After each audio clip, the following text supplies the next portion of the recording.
السلام عليكم ورحمة الله وبركاته. إن الحمد لله نحمده ونستعينه ونستغفره ونعوذ بالله من شرورنا ومن سيئات أعمالنا. من يهده الله فلا مضل له ومن يضلله فلا هادي له، وأشهد أن لا إله إلا الله وحده لا شريك له، وأشهد أن محمدا صلى الله عليه وسلم عبده ورسوله. يا أيها الذين آمنوا اتقوا الله حق تقاته ولا تموتن إلا وأنتم مسلمون. يا أيها الناس اتقوا ربكم الذي خلقكم من نفس واحدة وخلق منها زوجها وبث منهما رجالا كثيرا ونساء، واتقوا الله الذي تساءلون به والأرحام إن الله كان عليكم رقيبا. يا أيها الذين آمنوا اتقوا الله وقولوا قولا سديدا يصلح لكم أعمالكم ويغفر لكم ذنوبكم، ومن يطع الله ورسوله فقد فاز فوزا عظيما. ألا إن أصدق الكلام كلام الله، وخير الهدي محدثة بدعة، وكل بدعة ضلالة، وكل ضلالة في النار. أما بعد، حياكم الله عز وجل en cette soirée du samedi بإذن عز وجل 9 Rajab 1429 de l'Hégire بإذن عز وجل, ce qui concorde avec le 12 juillet 2008 بإذن عز وجل. Nous sommes toujours avec la personnalité de la musulmane. Reste à savoir, je ne suis pas très sûr si on est au 34e cours ou bien au 33e ou bien au 35e, c'est-à-dire c'est à un dars près, un dars de retard ou bien un dars de plus. Nous sommes toujours dans son comportement vis-à-vis de la société. Alhamdoulilah, on vient de me confirmer, nous sommes dans le 34e cours. Nous sommes toujours dans le comportement de la musulmane vis-à-vis de sa société. Aujourd'hui, nous allons parler de 21e, elle est compatissante. 21e, la musulmane, la sœur, est compatissante. Vous écrivez le titre, le temps que on révise un peu ce qu'on a dit dernièrement. On avait parlé de quoi? Le 20e, on avait parlé de la musulmane est bienveillante et douce. On avait dit que, bien sûr, comme cela s'applique à la musulmane, cela s'applique aussi bien sûr aux musulmans. Et que le musulman en général, il est quoi? Il est, Inch'Allah Ta'ala, il est bienveillant. Il est bienveillant. طيب. Maintenant, بإذن عز وجل, 21e, elle est compatissante. Bismillah ar-Rahman ar-Rahim. La musulmane, imprégnée des principes tolérants de sa religion, est une femme tendre et compatissante. Elle sait en effet que la compassion envers les créatures donne droit à la miséricorde du Créateur, et que celui qui prive son prochain de sa bonté se prive lui aussi de celle d'Allah Azza wa Jal, et rejoint ainsi le cercle des malheureux. Le messager d'Allah sallallahu alayhi wa sallam a dit: accorde ta miséricorde à ceux qui sont sur terre, et celui qui est au ciel t'accordera la sienne. Hadith rapporté par Tabarani, et c'est un hadith authentique. C'est un hadith authentique, et ses transmetteurs figurent parmi ceux admis par Bukhari et Muslim. Le messager d'Allah sallallahu alayhi wa sallam a dit aussi, dans un autre hadith jugé apprécié, rapporté par Tabarani, qu'est-ce qu'il a dit? Allah ne fera pas miséricorde à celui qui n'est pas miséricordieux envers les gens. Allah ne fera pas miséricorde. À qui? À celui qui n'est pas miséricordieux envers les gens. Donc, comme on dit en arabe, al-jaza'u min jins al-amal. Si aussi, tu dois accorder ta miséricorde aux gens. Ensuite, juste une petite flèche, on va leur lancer de l'arc. De l'arc, on va leur lancer une petite flèche. Le messager d'Allah sallallahu alayhi wa sallam, qu'est-ce qu'il a dit? Accorde ta miséricorde à celui qui est au ciel, t'accordera la sienne. Les Habib disent, il n'y a rien au-dessus des cieux. Ils disent, il n'y a pas Allah au-dessus des cieux. Car si vous dites, il est au-dessus des cieux, vous l'avez mis dans un endroit. C'est-à-dire que le messager d'Allah, alayhi salam, a mis Allah dans un endroit lorsqu'il a dit qu'il était au-dessus des cieux, et lorsqu'il a dit ici, celui qui est au ciel t'accordera la sienne. Subhanallah al-Azim. Et il a dit, sallallahu alayhi wa sallam, Allah ne fera pas miséricorde à celui qui n'est pas miséricordieux envers les gens. Et le messager d'Allah a dit, dans un hadith rapporté par Bukhari dans Adab Mufrad, volume 1, page 466, il a dit, sallallahu alayhi wa sallam, seul un malheureux est dénué de miséricorde. Seul un malheureux est dénué de miséricorde. Ce hadith est authentique. Pardon, ce hadith est Hassan. Il est bon. Vous pouvez le trouver dans Sahih Abi Daoud de Cheikh Al-Albani rahimahullah, numéro 4942. Qu'a dit le messager d'Allah sallallahu alayhi wa sallam? Il a dit, seul un malheureux est dénué de miséricorde. Ça veut dire que toute personne qui n'a pas de miséricorde envers les gens, bien sûr, est une personne malheureuse.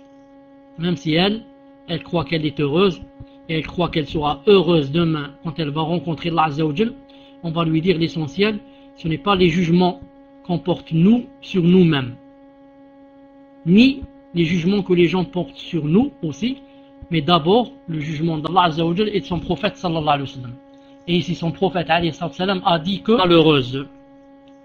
On rapporte aussi que le messager d'Allah sallallahu alayhi wa sallam a dit à ses compagnons, vous ne serez vraiment croyants que lorsque vous serez compatissants les uns envers les autres.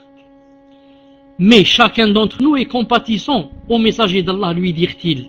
Un d'entre vous manifeste envers son ami.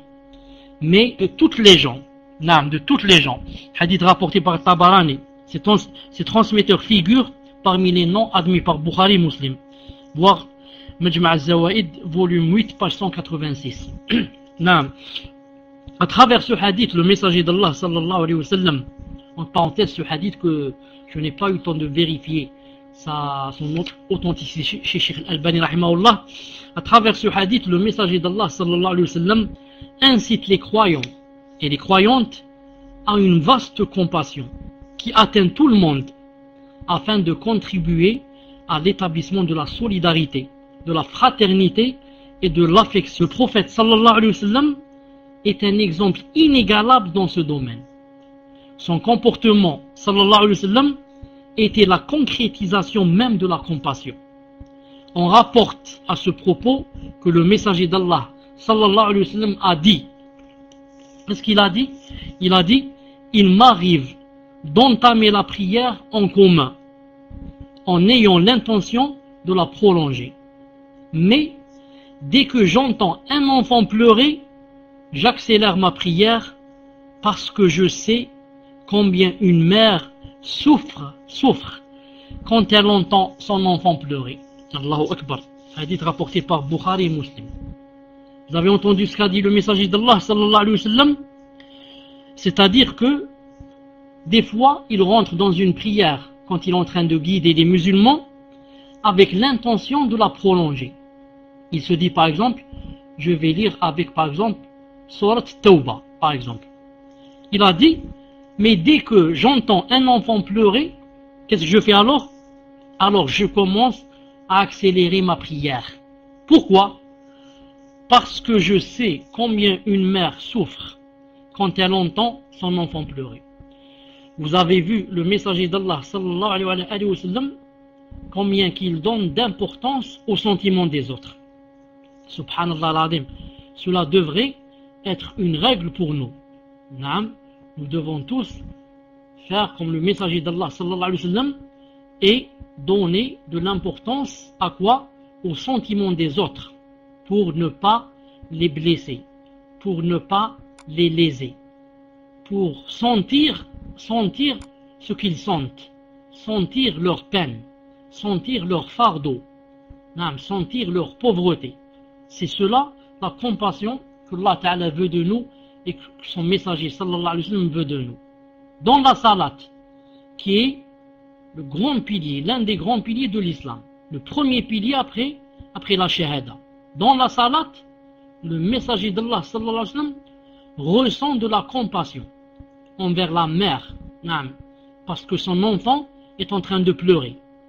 Il se dit, donc sûrement cette mère est en train de souffrir. À cause de quoi? À cause de ma salat qui est longue. Donc je ne veux pas que cette mère, que je sois moi la cause de sa peine, même si c'est dans la salade. Je voudrais alléger un peu ma salade, la raccourcir, accélérer un peu, juste pour que elle ne sente pas cette peine, ô combien difficile pour une femme qui est là en train de faire la prière et son enfant qui est là en face d'elle en train de pleurer, en train de crier, en train de ceci. Sûrement que la mère ne sentira pas le khushu' et la sérénité et la déférence dans la salat. Sûrement elle ne va pas ressentir. Mieux encore, pire encore, elle va sentir de la peine. C'est pour ça que le messager d'Allah veut accélérer sa salat. Donc, mes frères et mes sœurs, ça s'applique aussi à nous.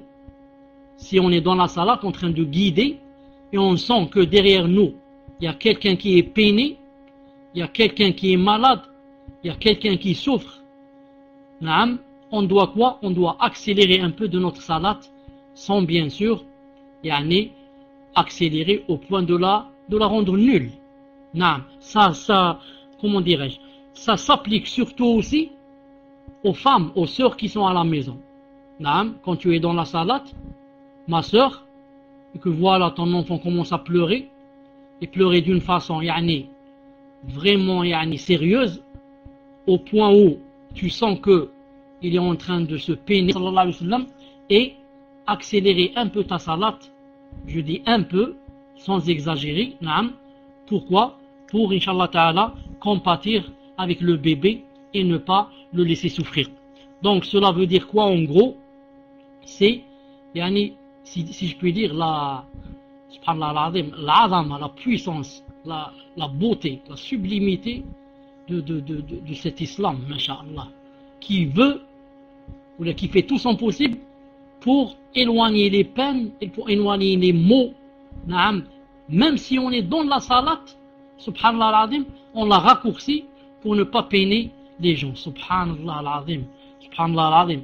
Ma a'zama tashri'aka ya Rabbil alamin. On rapporte aussi qu'on a un bédouin accompagné des siens, lui a dit, il a dit à qui? Au messager d'Allah sallallahu alayhi wa sallam. Il lui a dit: embrassez-vous vos enfants? Donc ce bédouin veut demander au messager d'Allah est-ce que il embrassait ses enfants. Il lui a dit: embrassez-vous vos enfants, car par Allah, il a juré, car par Allah, nous ne les embrassons point. Car par Allah, nous, jamais on les embrasse. Alors le messager d'Allah lui répondit: je ne peux rien pour toi si Allah Azza wa Jal a ôté de ton cœur la tendresse. Allahu Akbar. Hadith rapporté par qui? Par Bukhari et Muslim. Naam. Ya Rasulallah, est-ce que vous embrassez vos enfants? Nous on les embrasse jamais. Ah bon, vous n'embrassez jamais vos enfants? Alors laisse-moi te dire une chose. Que puis-je te faire? Si Allah Azza wa Jal t'a enlevé la tendresse de ton cœur? Allah ghalib, ça me dépasse cette chose. Ça veut dire quoi? Ça veut dire ce que tu fais est faux. Tu n'as pas de tendresse. Naam. Le fait de ne pas embrasser les enfants, ce n'est pas une preuve, comme croient certains. Naam. Donc je disais que, naam, certains croient que ne pas embrasser ses enfants, ça rentre dans, si je puis dire, dans la virilité. Naam. Certains hommes croient comme ça. Ils disent moi j'embrasse jamais mes enfants. Naam, moi, je suis pas une femme, moi j'embrasse jamais mes enfants. C'est un homme, je suis un vrai homme. La virilité, il croit que c'est comme ça. Alors que le messager d'Allah sallallahu alayhi wa sallam a dit que quiconque ne faisait pas cette chose, ça veut dire quoi? Ça veut dire que c'est quelqu'un que Allah Azza wa Jalla lui a enlevé la tendresse de son cœur. Et une fois, le prophète sallallahu alayhi wa sallam embrassa son petit-fils. De qui? En présence de Al-Aqra' ibn Habis. Al-Aqra' ibn Habis. L'une des personnes qui s'appelle qui sont rentrés en islam parce que le messager d'Allah les a attirés vers cet islam en leur donnant de l'argent, etc. Ils sont 5 les plus connus. Celui-là c'est l'un des 5. Lui et Abu Sufyan et Ikrima et Amr ibn Suhayd et Et le cinquième, je l'ai oublié. Al-Muhim, qu'a fait le messager d'Allah sallallahu alayhi wa sallam? Il a embrassé son petit-fils Al-Hassan ibn Ali devant Al-Aqra' ibn Habis. Alors, qu'a dit Al-Aqra'? Il lui a dit, au messager d'Allah, j'ai 10 enfants. Écoutez bien, j'ai 10 enfants. Je n'ai jamais embrassé l'un d'entre eux. J'ai 10 enfants, je n'ai jamais embrassé l'un d'entre eux. Il croit entre parenthèses qu'il a dit quelque chose de bien. Masha'Allah, je n'embrasse jamais mes enfants. C'est la virilité. Masha'Allah. Alors écoute la réponse du messager d'Allah sallallahu alayhi wa sallam.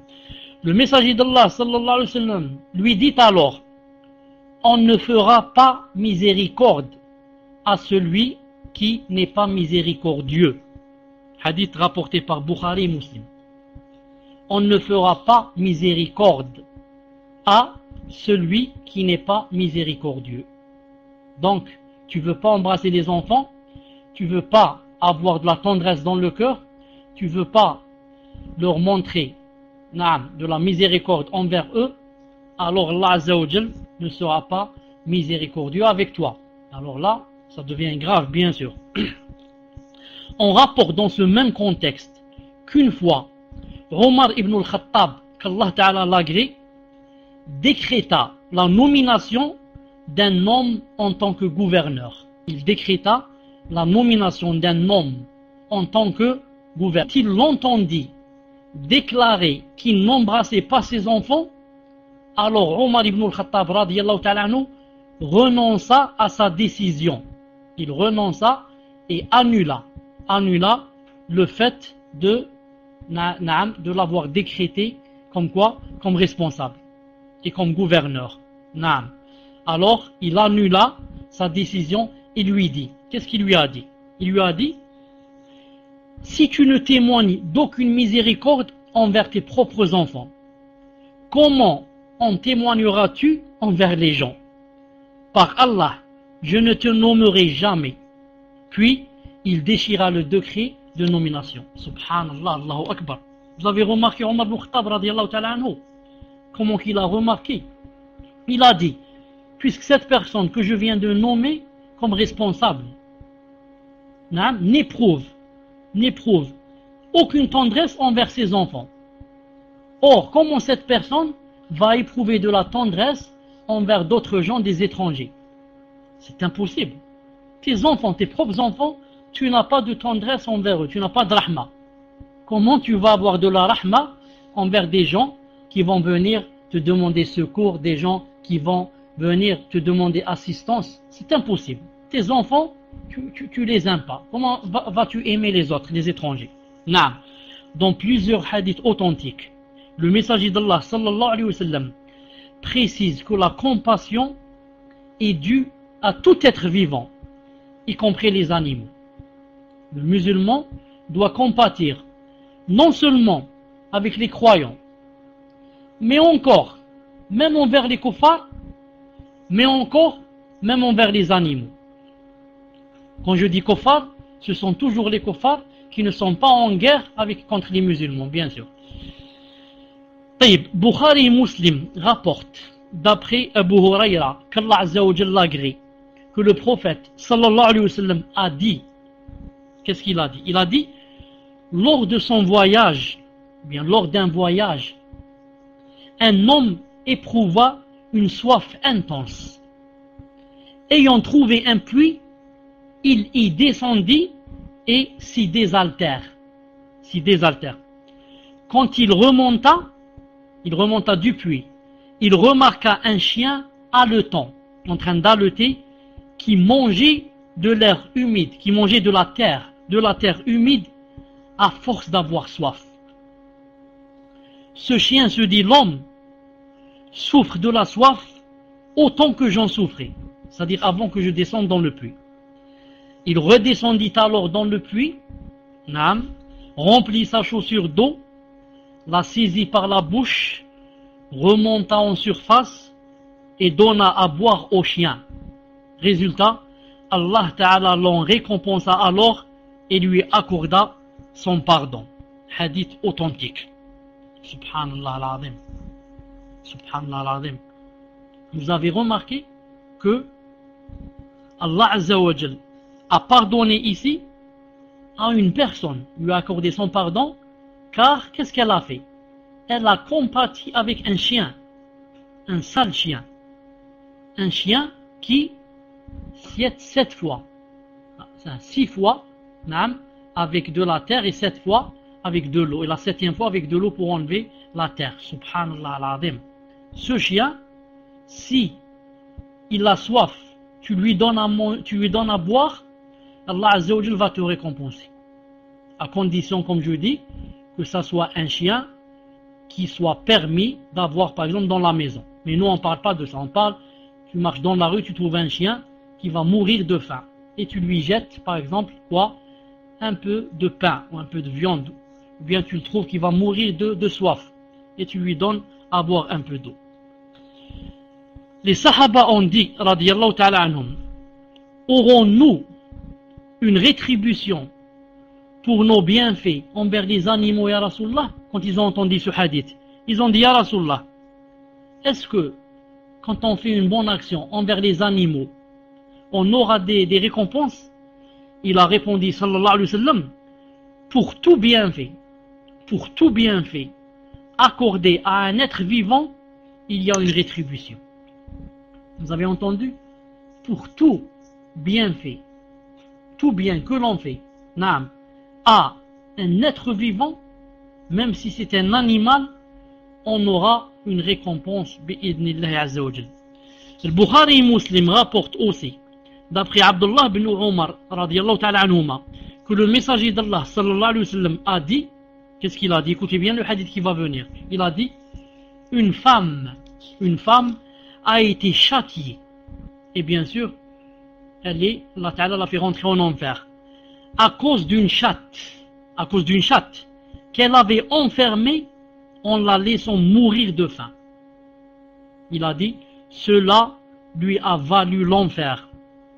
Si je ne me trompe pas, précise le rapporteur, il a dit, car elle l'a enfermée, ni elle lui a donné à manger et à boire, ni elle l'a relâché pour se nourrir des insectes de la terre.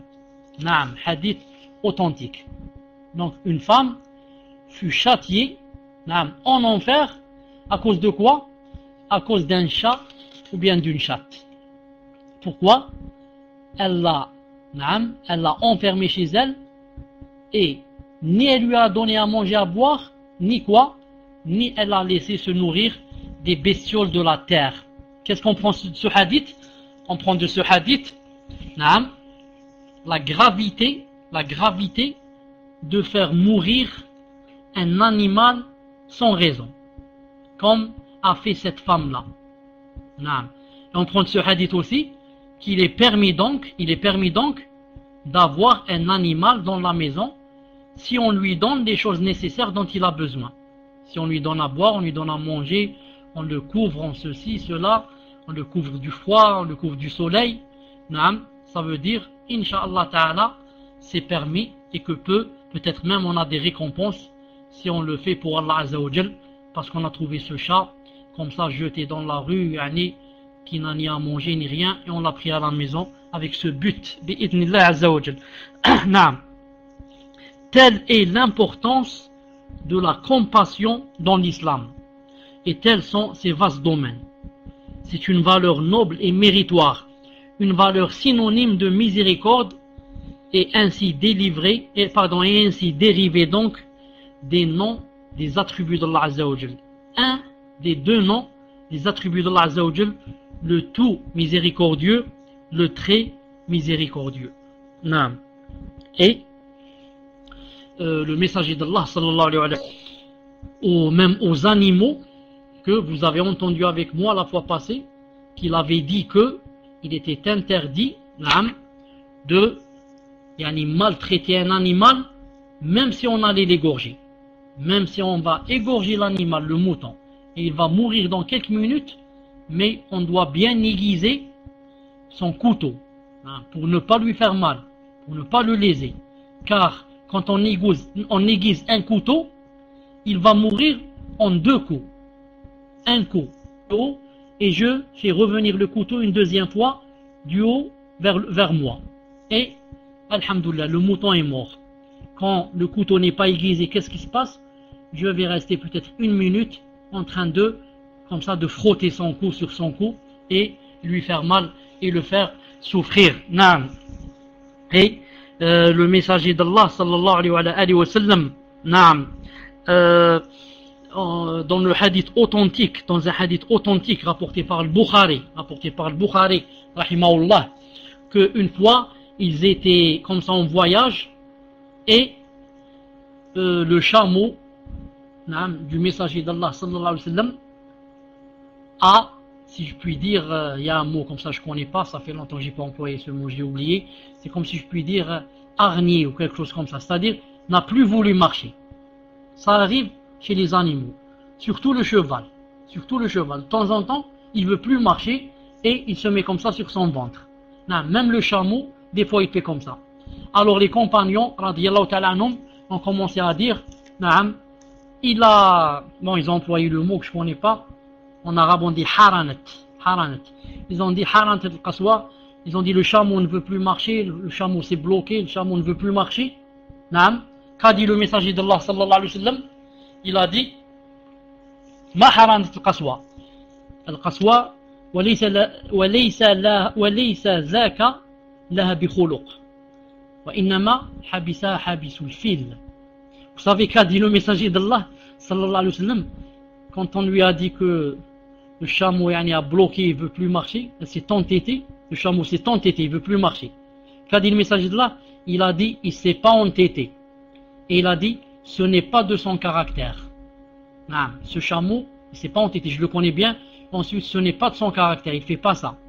Mais il a dit en fait, celui qui l'a arrêté, c'est celui qui a arrêté l'éléphant. L'éléphant dans l'histoire de Abraha. Vous connaissez Abraha, l'Éthiopien, qui a voulu détruire la Kaaba et il est allé avec un grand et gros éléphant. Et vous savez que quand il restait un peu pour qu'il arrive devant la Kaaba, Allah Ta'ala a fait bloquer l'éléphant. Il ne pouvait plus avancer. Il pouvait seulement faire marche arrière ou bien marcher, mais de l'autre côté. Pas dans le sens de la Kaaba, mais dans le sens contraire. Donc, qui a arrêté ce chameau-là? Qui lui a donné ordre de s'arrêter? Qui lui a interdit qu'il fasse un autre pas? C'est Allah Azza wa Jal. Ici, le messager d'Allah, il leur a dit la même chose. Le chameau ici, c'est Allah Ta'ala qui l'a arrêté. Taïb, qu'est-ce que ça a rapport avec notre dars? Qu'est-ce que ça a rapport avec la compassion? Et qu'est-ce que ça a rapport avec la compassion? Si vous n'avez pas le point rouge, je vous aurais posé la question. Mais, je sais que la réponse est un peu difficile. Ce qui a rapport ici avec la compassion et comment ressentir les sentiments des autres, c'est que un chameau, quand on a dit de lui une chose qui n'était pas vraie, il l'a défendu.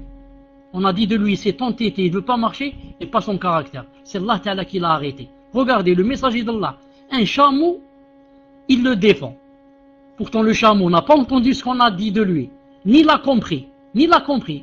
Et le messager d'Allah n'a pas voulu qu'on lui fasse du mal en disant cela de lui. Il l'a défendu, sallallahu alayhi wa sallam.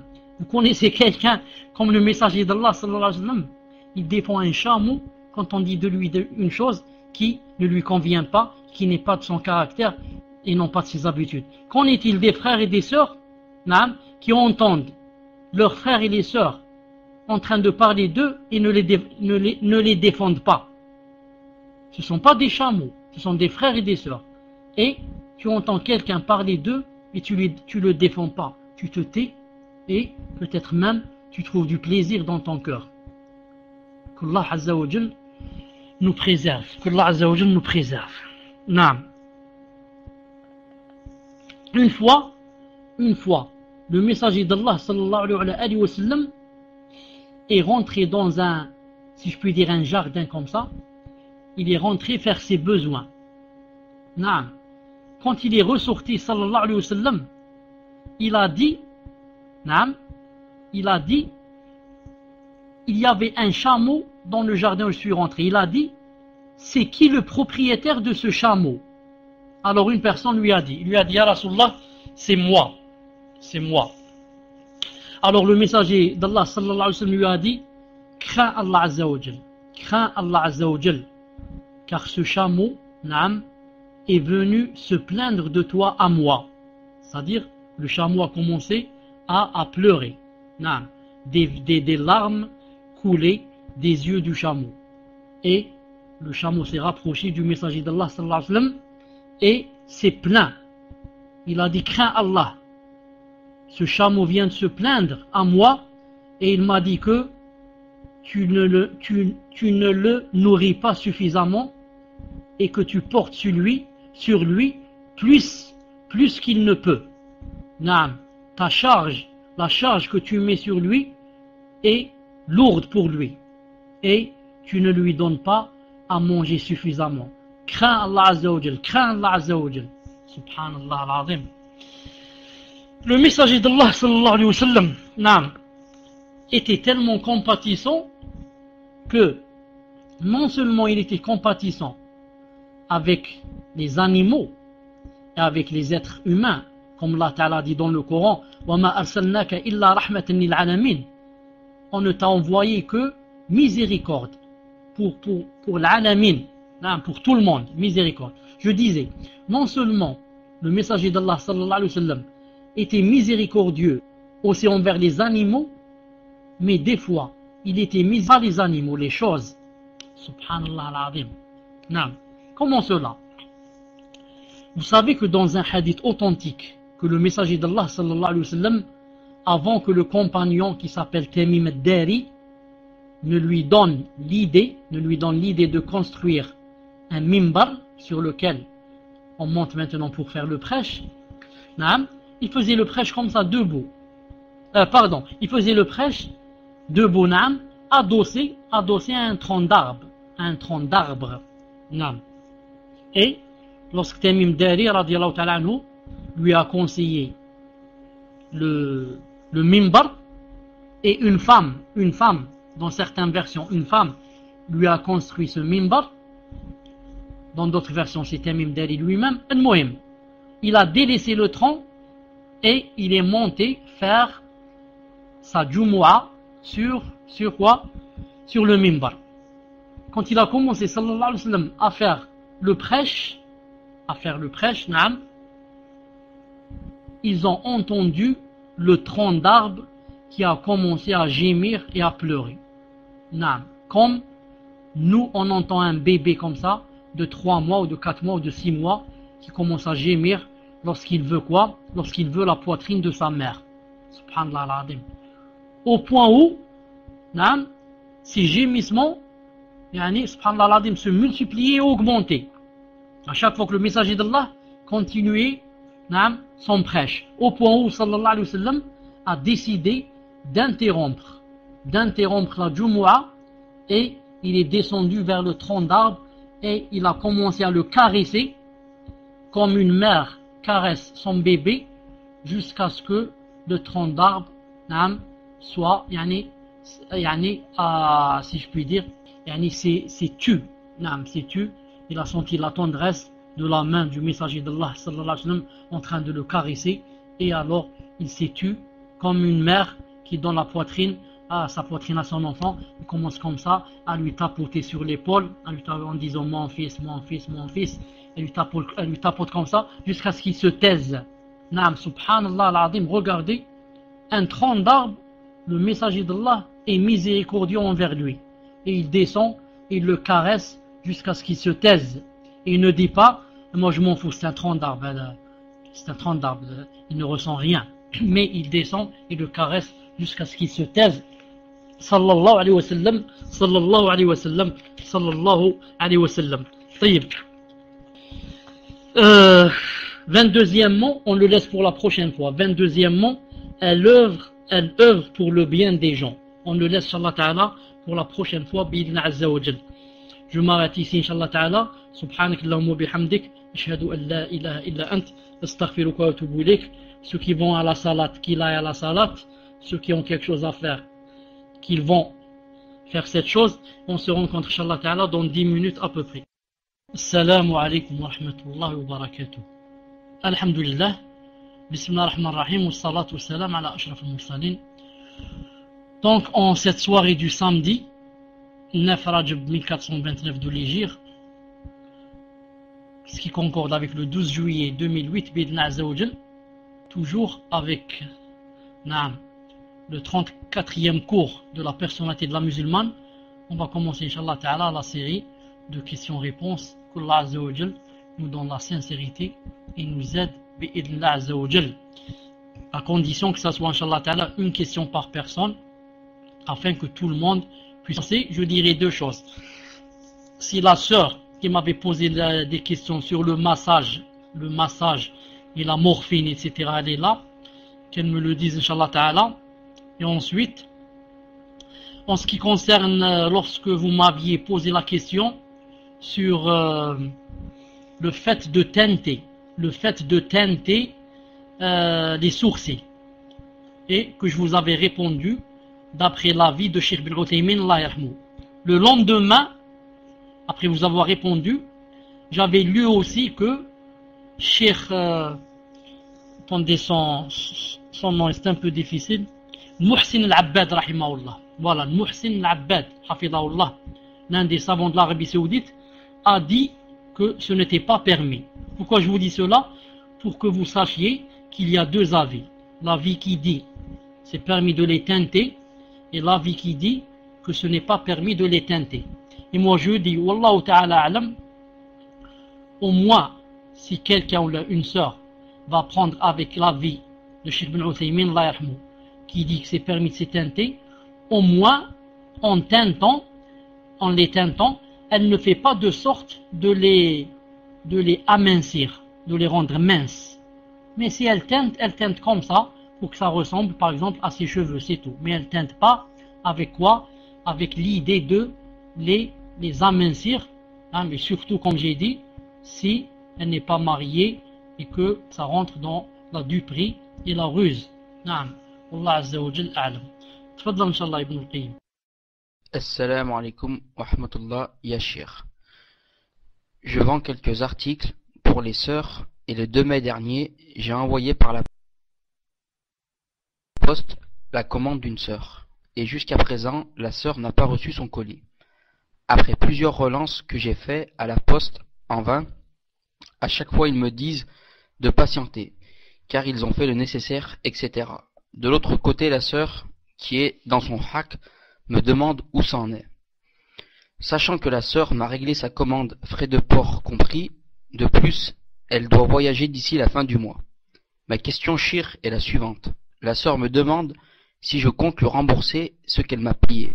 Donc à mon tour, Chir, je vous demande quelle est la règle dans ce cas. Qu'Allah vous préserve, Chir, wa barakallahu fikoum, et je m'excuse pour la longueur de ma question. Wa alaykum salam wa rahmatullah wa barakatuh. La règle dit que quand on vend une chose à quelqu'un, s'il nous demande de la lui rendre, que si on lui rendait, ce serait le mieux. Et on a des récompenses devant Allah Azza wa Jal. Le hadith est sahih, authentifié par l'Albani et les autres.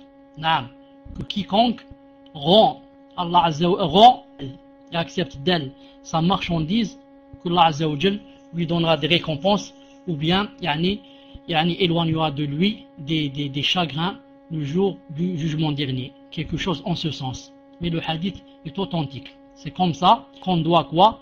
Qu'on doit être un bon vendeur, une bonne vendeuse. On doit être un bon commerçant, comme ça, pour que Allah Azza wa Jal, il est possible qu'on rentre au paradis à cause du commerce. D'ailleurs, il y a un hadith authentique, où une personne, Allah Ta'ala, l'a fait rentrer au paradis à cause de quoi? À cause du commerce. Qu'est-ce qu'elle faisait dans son commerce? Elle disait à son fils, qui vendait avec elle, elle dit, mon fils, essaye toujours d'être bien avec ceux qui, comment qui s'appellent, les gens qui achètent, les clients, etc. Essaye bien, et celui qui n'a pas d'argent, attends-le, facilite-lui le jour du jugement dernier, le messager d'Allah a dit, cette personne, Allah Ta'ala dira à cette personne, faciliter au client, c'est moi, yani Allah Ta'ala dit, moi, yani je facilite, c'est moi qui dois faciliter mieux que lui. Et Allah Ta'ala va lui faciliter et le faire rentrer au paradis. Quelque chose comme ça, dans un hadith authentique. Wallahu Ta'ala a'lam. Atfadla l'autre, Inch'Allah. Le suivant, bi'idnillah. Salam alaikum wa rahmatullahi wa barakatuh. Ahyakum Allah ya shaykhana. Qu'Allah fasse de tous vos durus un moyen de remplir votre balance Yum al-Hisab. Je laisse la place à Ourt, sœur convertie, présente dans le salon. Elle demande: je n'ai pas jeûné lors du dernier ramadan à cause de ma grossesse. À l'époque, vous m'aviez dit de compenser en nourrissant autant de nécessiteux que de jours non jeûnés. Alhamdulillah, j'ai pu nourrir quelques personnes, mais comme je suis à court de moyens financiers et que le prochain ramadan approche, Inch'Allah, je me demande ce que je dois faire. Wa alaykum salam wa rahmatullah wa barakatuh. Naam, j'ai dit, je redis, pour celles qui sont en grossesse, hein, celles qui sont dans la grossesse et celles qui allaitent, qu'elles peuvent manger, hein, à condition qu'elles éprouvent du mal, ou bien pour elles, ou bien pour leur bébé, ou bien pour les deux. Mais que si jamais une femme en grossesse, ou là une femme qui allaite, n'éprouve aucun mal, elle doit bi'idn azza wa jal jeûner. Elle doit bi'idn azza wa jal jeûner. Deuxièmement, si elle remplit les conditions, c'est-à-dire qu'elle éprouve du mal, ou bien elle, ou bien son bébé, ou bien les deux, dans ce cas, si elle mange, ce n'est pas la peine qu'elle rattrape, d'après l'avis de Cheikh Al-Albani rahimahullah, se basant sur le hadith d'Abdullah ibn Abbas. Mais, qu'est-ce qu'elle fait? Seulement, elle fait manger un pauvre pour chaque jour. Naam. Et puis, je crains de pouvoir jeûner en Costa-Rique, car j'ai hâte mon bébé qui continue. Naam. Dans ce cas, je réponds à la sœur, j'allais lui dire, puisque maintenant, tu n'as pas d'argent pour nourrir les pauvres, alors, prends du deuxième avis qui dit, on doit rattraper les jours. Mais maintenant, je viens de lire, c'est écrit ici, de plus, je crains de ne pouvoir jeûner encore cette année, car j'allaite mon bébé qui prend toutes mes ressources. Inch'Allah, comment on doit gérer tout cela? Naam. N'a pas d'argent et ne peut pas aussi jeûner, elle attendra jusqu'à ce que Allah Ta'ala l'enrichisse pour que quoi? Pour que elle nourrisse les gens. Donc, je dis à la sœur convertie, toi, ce n'est plus de ta faute. C'est Allah Ta'ala qui a appauvri. Et quand demain tu auras de l'argent, Inch'Allah Ta'ala, tu nourriras ceux qu'il faudrait nourrir bi'idna azza wa jal.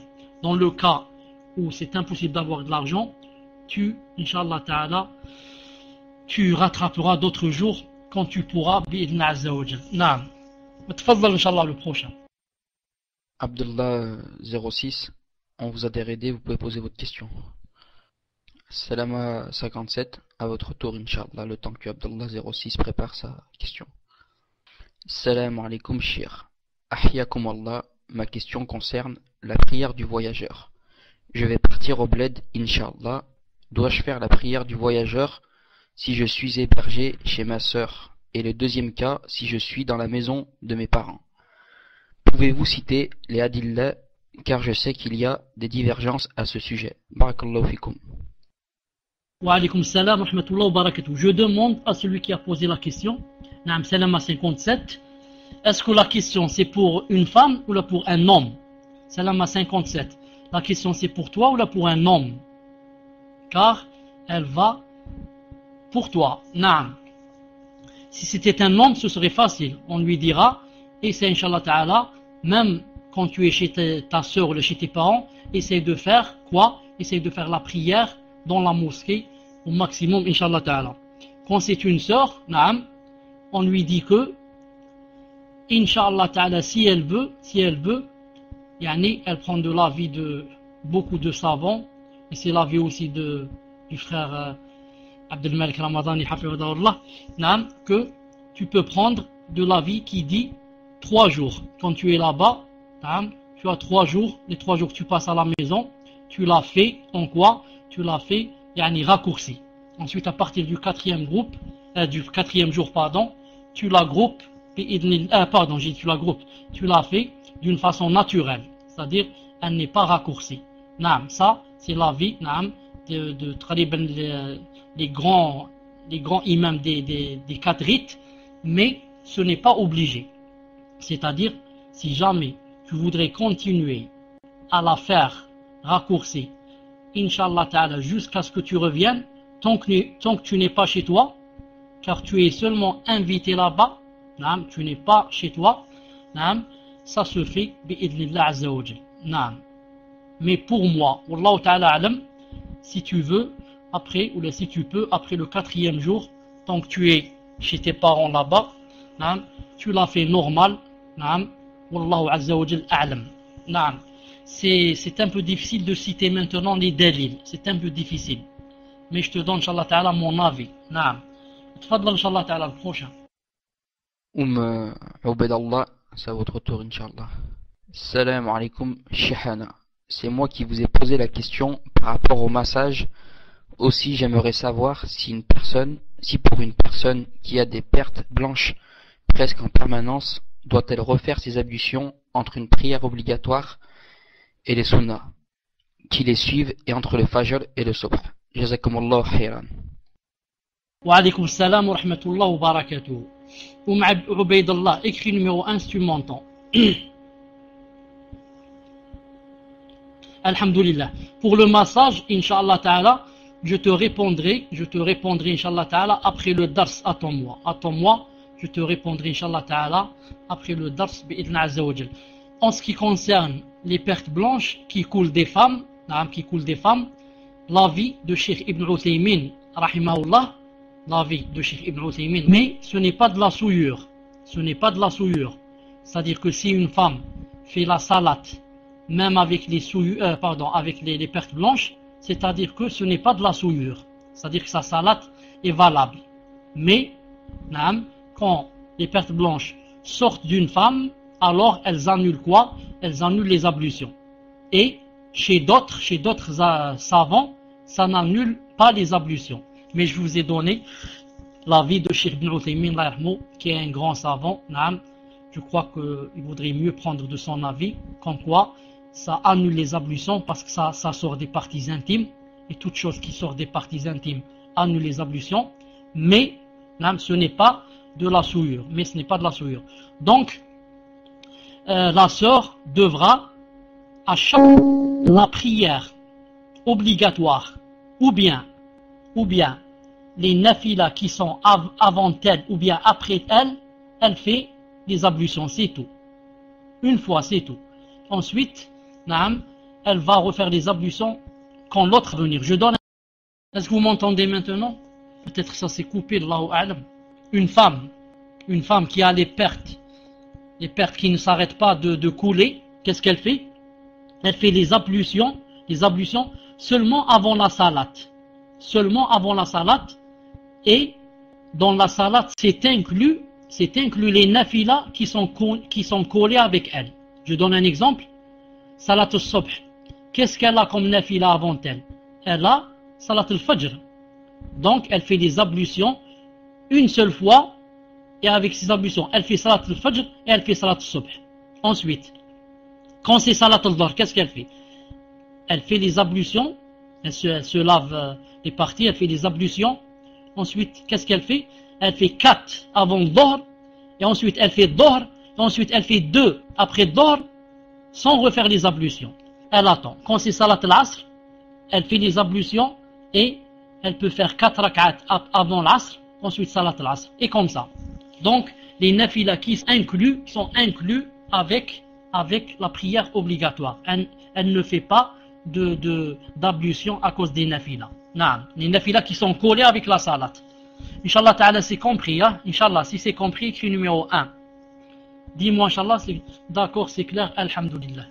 Barakallahu fik. Le suivant, Inch'Allah, tafadhal. Salam alaikum wa rahmatullahi wa barakatuh. Une sœur a un enfant malade, condamné par les médecins.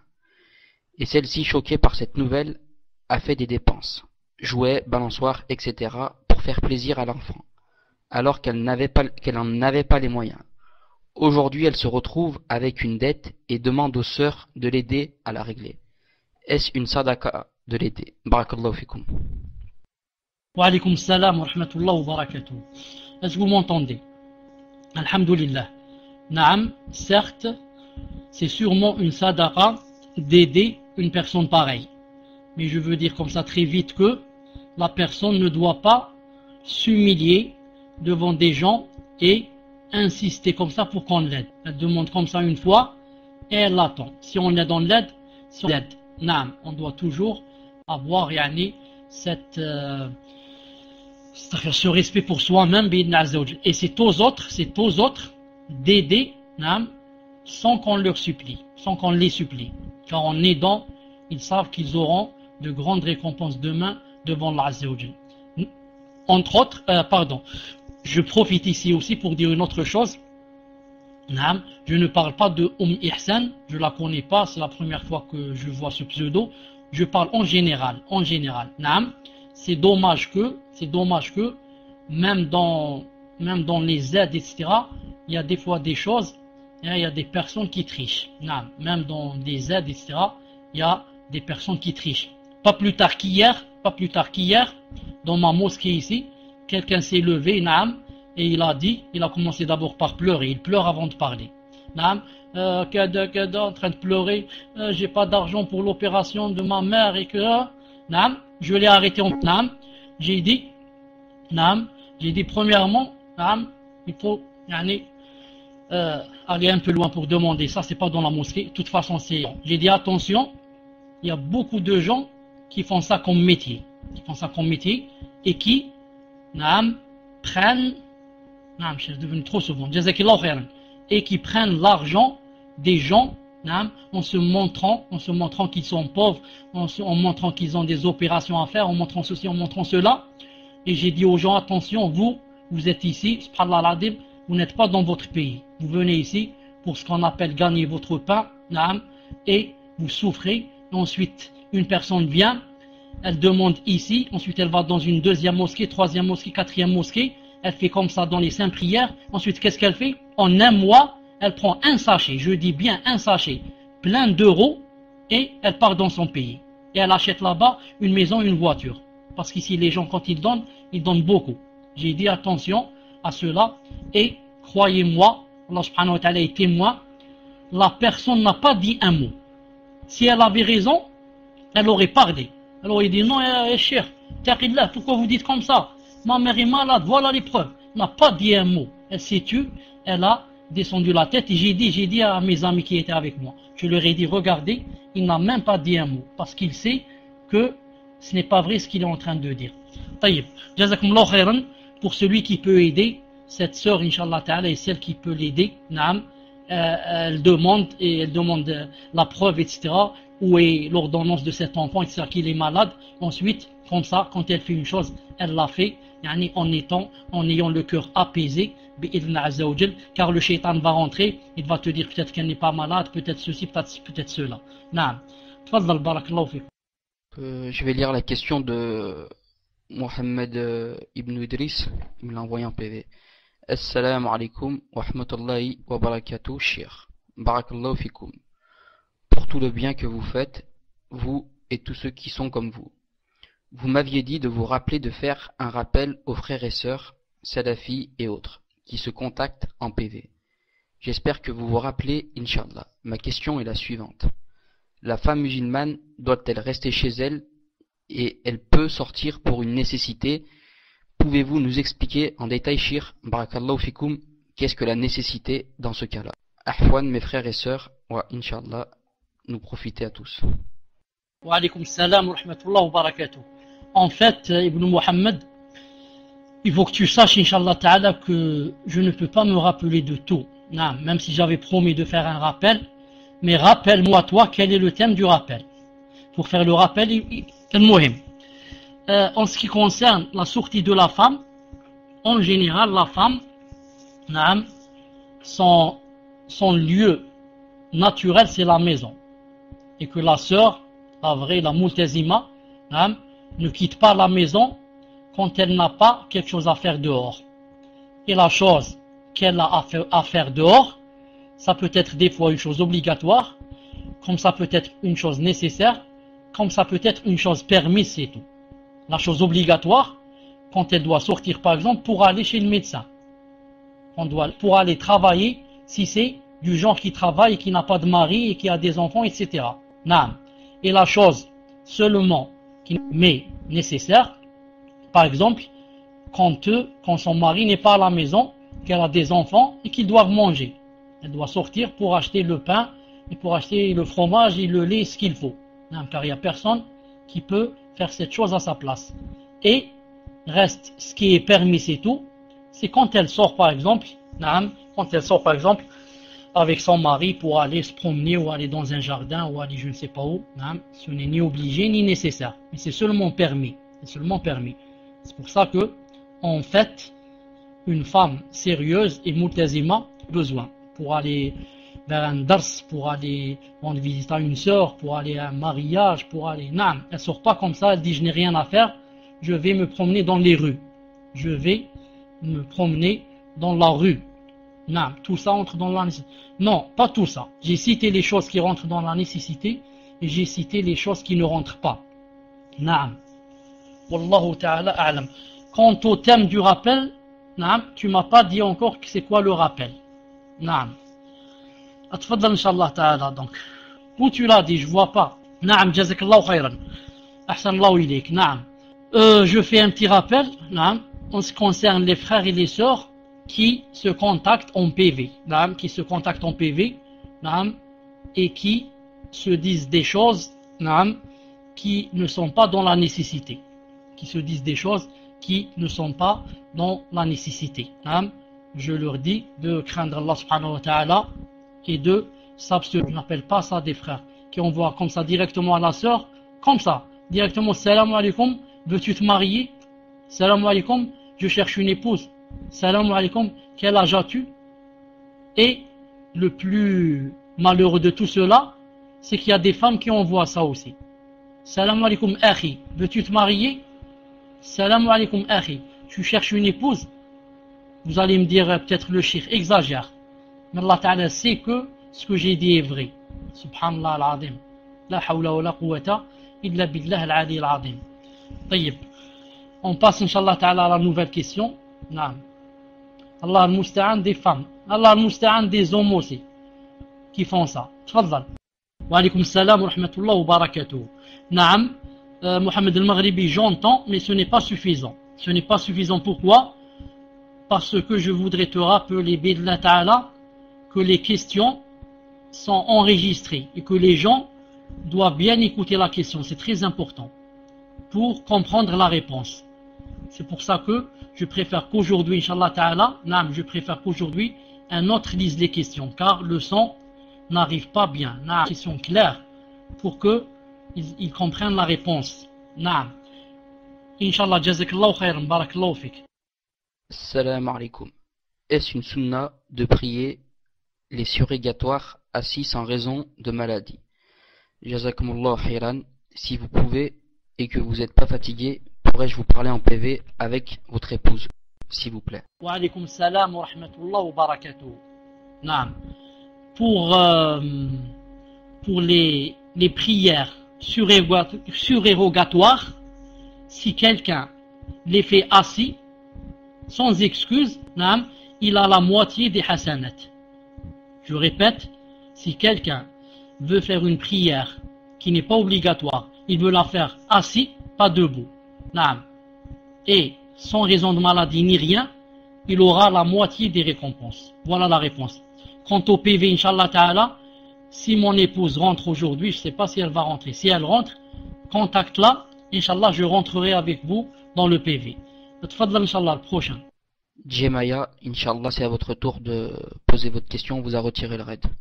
Salam alaikum shir. Est-il permis à une femme de rendre moins visible le duvet qui se trouve sur certaines parties de son corps en les décolorant?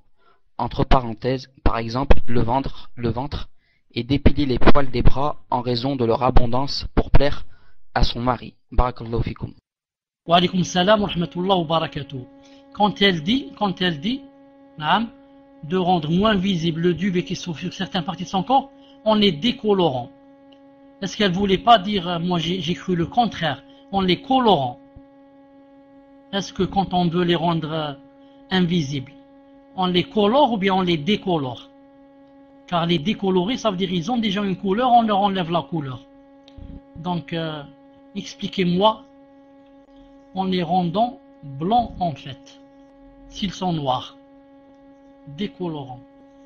Naam. De toute façon, je commencerai par répondre à la dernière question, et la deuxième, qui a bien sûr rapport avec la première.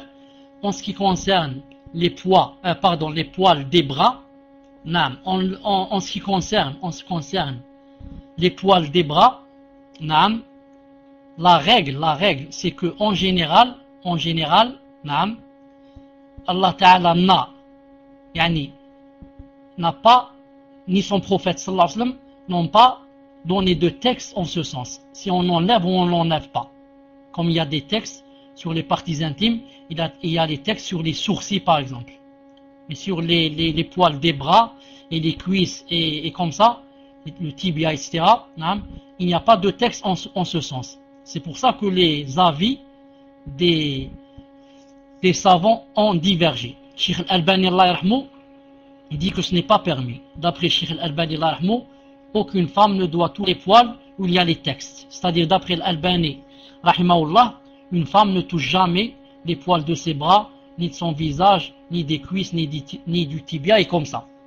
Et d'après Cheikh Ibn Uthaymin, Allah yarhamou, et Cheikh Saadi, rahimahullah, que c'est permis, mais que Cheikh Ibn Uthaymin, Allah yarhamou, a dit, de préférence, elle le fait quand il y a une nécessité à cela. Quand il y a, si je puis dire, une excuse valable. Quant à colorer ou décolorer certains poils, ce n'est pas interdit pour les rendre invisibles, etc. Ce n'est pas interdit, Inch'Allah Ta'ala. Pourquoi? Parce que la couleur, c'est une chose qui va partir. Un jour ou l'autre, cette couleur va partir. Et elle n'a pas changé la création d'Allah Azza wa Jal en colorant. Car la couleur, c'est une chose qui part. Bi'idnillah Azza wa Jal. Naam. Wallahu ta'ala alam. Atfadal, Inch'Allah, le prochain. Ibrahim 8, c'est à votre tour, Inch'Allah. Assalamu alaikum wa rahmatullahi wa barakatuh, Yashir. Plusieurs sœurs m'ont dit que l'éducation des enfants incombe avant tout au père. Quel est votre avis? Barakallahu fikum. Qu'Allah vous préserve et vous récompense. Amin. Wa alaykum assalam wa rahmatullahi wa barakatuh. Le prophète sallallahu alayhi wa sallam a dit que chaque enfant qui naissait, il naissait musulman. Et que ce sont ses parents qui le rendent juif ou chrétien, ou bien masdéen. Donc, Ibrahim, tu remarques avec moi que le messager d'Allah, qu'est-ce qu'il a dit? Il a dit, ce sont ses parents. Il n'a pas dit c'est son père, il n'a pas dit c'est sa mère. Ce sont les deux qui le rendent quoi? Qui le déforment et le rendent chrétien, ou le rendent juif, ou le rendent masdéen, ou bien le rendre athée. C'est pour ça que chacun des deux a sa propre responsabilité. Le père, quand il est là, il lui apprend le Coran, la Sunna, le Din, la Aqida, tout ce qu'il peut. Et la mère, tout ce qu'elle peut faire, elle lui apprend. Si elle connaît la Aqida, elle lui apprend. Si elle connaît le Hadith, elle lui apprend. Si elle connaît pas le Din, elle lui apprend le bon comportement. Elle lui apprend la tendresse. Elle lui apprend de ne pas mentir. Elle lui apprend, et comme ça. Ensuite, quand la mère fait quelque chose, qu'elle le fasse fi sabilillah. Elle dit, je fais ça pour avoir des récompenses demain quand je rencontre Allah Ta'ala. Elle ne dit pas, puisque mon mari ne veut pas l'éduquer, et qu'il est tout le temps avec ses amis, et qu'il est tout le temps dans la rue, il est je ne sais pas où, alors moi aussi je ne vais pas l'éduquer. Je vais le punir. Ce n'est pas comme ça que la horte, la salafia réfléchit. Mais elle réfléchit en se disant, moi, si son père veut lui faire du mal en ne pas l'éduquant, moi je ne fais pas du mal à mon fils. Moi je vais l'éduquer pour avoir des récompenses demain devant Allah Azza wa Jal. Et demain, il est possible que Allah Ta'ala allait te faire entrer en enfer et c'est ton enfant qui va faire ton intercession. Il va demander à Allah Azza wa Jal de te pardonner et de ne pas te faire entrer en enfer, et peut-être qu'il ne demandera pas cette chose à son père. Il demandera ça par rapport à toi, qui l'a aidé, lui a donné la tendresse et lui a donné. Wallahu Azza wa Jal a'lam. Naam. Tafadlam, Inch'Allah, le prochain. Shadliya 2, c'est à votre tour, Inch'Allah. Donc je rappelle, barakallahu fikoum, de préparer vos questions à l'avance pour pas qu'on perde de temps et que chacun ici présent dans la salle qui a levé la main puisse poser sa question. De même que vous aimez poser vos questions, ben, tout le monde est pareil, aimerait bien poser sa question aujourd'hui, Inch'Allah. Et il y a beaucoup de mains levées. Décaper, on dit ça quand on utilise un kircher, je sais pas moi, décaper, c'est décaper un sol par exemple, c'est quand c'est enlever quelque chose, shir, décaper. C'est quand il y a quelque chose qui reste et on passe un produit dessus pour l'enlever, enlever la saleté ou la peinture. C'est enlever, ça veut dire enlever, shir, décaper. Ça veut dire enlever. Donc chez l'IA 2 n'est pas là, donc on va passer à Mohamed 78, Inch'Allah. On va vous enlever le raid. Dès que ça sera fait, je vous préviens. Donc le frère a la question, il va la poster, Inch'Allah. Tu la postes ou tu la lis, Donc, Assalamu alaikum wa rahmatullahi yashir. Voilà, je dois partir en Tunisie d'ici 12 jours, Inch'Allah, afin de visiter la famille. J'attends la suite de la question, Inch'Allah. Assalamu alaikum wa rahmatullahi yashir. Voilà, je dois partir en Tunisie d'ici 12 jours, Inch'Allah, afin de visiter la famille. Là-bas, je serai dans la maison à ma belle-mère, mais il y aura aussi mes beaux-frères, avec sa femme. J'aurais aimé savoir si dans la maison de ma belle-mère, je peux mettre une abaya large avec un hijab qui recouvre ma poitrine, sachant que mon beau-frère sera présent, et si je porte le jilbab, cela me sera difficile pour aider ma belle-mère qui est malade. Elle a mal aux épaules, comme le ménage, préparation des repas. Que me conseillez-vous, car j'ai peur de rentrer dans la désobéissance à Allah. Barakallahu fikoum, pourrais-je avoir le pseudo de votre femme? Min fadlikum. Wa alaykum salam wa rahmatullah wa barakatuh. Vous m'entendez? Inch'Allah ta'ala, mets la abaya large. Mets-la, à condition d'avoir bien sûr le khimar sur la tête, qui descend sur la poitrine, et à condition qu'elle est large, et de l'autre, elle ne doit pas être attirante, de couleur vive avec des fleurs, etc. Mais une abaya comme ça, noire, ou bien marron foncé, violet, et comme ça. Wallahu ta'ala a'lam. Naam. Tfadl, Inch'Allah, le prochain. Mohamed 78, c'est à votre tour, Inch'Allah, on vous a retiré le raid. On va passer à Orti Sonia, le temps que Mohamed 78 prépare sa question, Inch'Allah. Donc, Orti Sonia, vous pouvez poser votre question si elle est prête. Sinon, on passe à Marwa. C'est quand même désolant qu'on répète à chaque fois de préparer les questions à l'avance et qu'elles sont jamais prêtes. Inch'Allah. Assalamu alaikum wa rahmatullahi wa barakatuh yashir. Je vous ai envoyé un mail, je souhaiterais bi'inillah, si vous pouvez, que vous me répondiez car c'est assez urgent. Le titre du mail est urgent, il me faut absolument une réponse, Inch'Allah. Pouvez-vous y répondre qu'Allah vous récompense ainsi que tous ceux qui sont dans la room pour l'apprentissage de notre noble religion. Amin. Wa alaykum salam wa rahmatullah wa barakatuh. Je vais vérifier, Inch'Allah ta'ala, si ce titre existe chez moi. Là, une seconde, je vais vérifier, Inch'Allah ta'ala. Si ce titre existe chez moi, Inch'Allah ta'ala, demain je répondrai. Si ce titre existe chez moi, Inch'Allah ta'ala, demain je répondrai. Sinon, la personne devra le réenvoyer. Taïb. J'ai essayé de vérifier, je ne peux pas maintenant car je suis sous proxy. Quand je suis sous proxy, je peux pas ouvrir mon courrier. Donc, Inch'Allah ta'ala, demain, Inch'Allah, la réponse, la personne aura la réponse si toutefois, cette lettre existe chez moi. Naam. Fadal, Inch'Allah ta'ala, le prochain. Nordine 30, c'est à votre tour, Inch'Allah, vous pouvez poster votre question. Salam alaikum, shir. Mon frère fait le commerce des voitures à l'export. Et moi, je fais le commerce des voitures en France. Je lui ai caché par peur de sa mauvaise réaction. Aujourd'hui, il a appris et a mal réagi. Suis-je en faute? Quand c'est la fin de la question, faut taper numéro 1, Inch'Allah, pour qu'on sache que la question est finie. Mais je suppose que c'est fini. Nordine 30, vous avez caché quoi à votre frère? Le shir souhaiterait savoir ce que vous lui avez caché. Lui a mal réagi, mais moi je lui ai quand même demandé pardon. Donc salam alaikum shir. Mon frère fait le commerce des voitures à l'export et moi je fais le commerce des voitures en France. Je lui ai caché par peur de sa mauvaise réaction. Aujourd'hui il l'a appris et a mal réagi, suis-je en faute? Yani je pense qu'il a caché à son frère qu'il faisait du commerce de voitures en France et que son frère faisait du commerce peut-être depuis l'étranger et il a mal réagi parce que ça lui cassait un peu son business, Allahu Alam. Donc si c'est ça, Nordine 30, confirmez Inch'Allah parce que c'est pas clair. De toute façon, alaykoum salam wa rahmatullah wa barakatuh. Je crois que c'est cela, naam. Il n'a rien à lui cacher. Sinon que lui aussi, il faisait du commerce. Naam. Il prend les voitures de France et les envoie à l'export. Naam. Et toi, tu lui cachais que je crois que tu faisais la même chose. Wallahu a'lam. Naam. De toute façon, il n'y a aucune règle, naam, qui dit que je dois lui dire tout ce que je fais. Car, mais moi je l'ai acheté en France et les vends en France.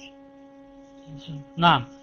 Il n'y a aucune règle qui dit que c'est obligé qu'on dise à son frère qu'est-ce qu'on est en train de faire. Naam.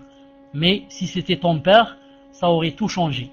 Étant seulement ton frère, naam, étant seulement ton frère, ce n'est pas un droit de lui sur toi qu'il sache ce que tu fais ou bien ce que tu ne fais pas. Mais si tu lui avais dit cela parce que lui fait le commerce pour que yani, ça soit une aide pour lui, pour que ça soit un soutien pour lui, etc., ça aurait été mieux.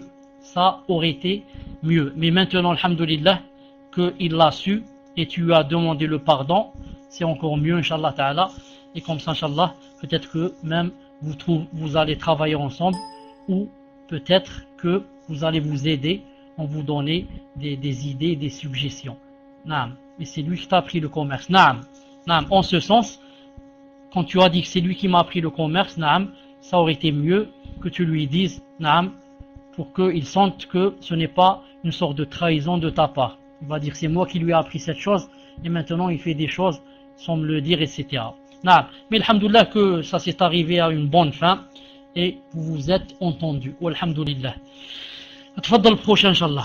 Salam alaikum shir. Dans beaucoup de livres traduits en français, on trouve très régulièrement le mot Dieu à la place d'Allah, alors nom du Très-Haut. A-t-on le droit de l'appeler ainsi? Qu'Allah vous récompense de m'éclairer à ce sujet. Wa alaykoum salam wa rahmatullah wa barakatuh. Naam, dans beaucoup de livres, on trouve très régulièrement le mot Dieu à la place d'Allah, alors que ce n'est pas l'un des noms du Très-Haut. A-t-on le droit de l'appeler ainsi? Qu'Allah vous récompense de m'éclairer à ce sujet. Naam. Je ne sais pas exactement qu'est-ce que ça veut dire Dieu en arabe. Qu'est-ce que ça donne Dieu en arabe. Mais je crois, Allah Ta'ala A'lam, c'est l'ilah. C'est l'ilah. C'est pour ça qu'on dit la divinité, uluhiyya. En ce sens, ce n'est pas un nom d'Allah Azza wa Jal. Si on veut Allah Ta'ala l'appeler par son nom, on l'appelle par l'un de ses plus beaux noms. Et l'un de ses plus beaux noms, c'est Allah. Allah. Mais certains savants, etc., quand ils emploient ce mot qui est ici Dieu, c'est pour que les kuffars et les autres comprennent. Car quand tu dis Allah, Allah c'est seulement, pour les kuffars ils disent c'est seulement si je puis dire le Dieu des musulmans. Mais si tu dis Dieu, pour eux, ça englobe tout le monde. Pour eux, Dieu c'est pour tout le monde. Et Allah, ils prétendent que c'est celui des musulmans, c'est tout. Naam. Dans beaucoup d'esprits, Allah c'est le Dieu des Arabes. C'est pour ça que quand tu dis Dieu, ça veut dire je parle de celui qui nous commande tous et celui qui nous a créés. Naam. Mais ce n'est pas un nom d'Allah et de préférence on dit Allah. Mais je veux dire, quand tu parles avec un kafir, tu dis Allah nous a créés, etc. Il ne sait pas ce qu'il sait. Il te dit, qu'est-ce que tu veux dire par Allah? C'est quoi? Là, tu lui dis, je veux dire ce que vous dites, vous, Dieu. Naam, et tu lui expliques. Naam, Allahu a'lam. Atfaddal, Inch'Allah, le prochain. Assalamu alaikum wa rahmatullah. Quelles sont les causes que peut faire une sœur pour se marier, Inch'Allah, sans diminuer son tawhid? Entre parenthèses, ne rien demander à personne. Barakallahu fikum. Wa alaykum salam wa rahmatullah wa barakatuh. quelles sont les causes que peut faire une sœur pour se marier, Inch'Allah, sans diminuer son tawhid. Ne rien demander à personne. Naam. Inch'Allah ta'ala, quand elle demande à une personne, naam, ça ne rentre pas dans le fait de diminuer son tawhid. Naam. Ça rentre un peu dans le fait de demander aux gens, c'est tout. Mais, naam, les compagnons du messager d'Allah, sallallahu alayhi wa sallam, eux-mêmes demandaient des choses au messager d'Allah. Eux-mêmes demandaient des choses au messager d'Allah, sallallahu alayhi wa sallam. Donc, Inch'Allah ta'ala, c'est permis à une sœur de demander par exemple à une autre sœur. Elle lui dit, est-ce que tu connaîtrais pas par exemple une sœur qui a un frère qui voudrait se marier? Non, ça ne rentre pas dans la diminution du tawhid. Non, Inch'Allah ta'ala, c'est permis, surtout si la sœur se sent dans le besoin et qu'elle a peur de la fitna. Non, dans ce cas, c'est non seulement permis, mais c'est un peu conseillé même. Non, il n'est pas valable pour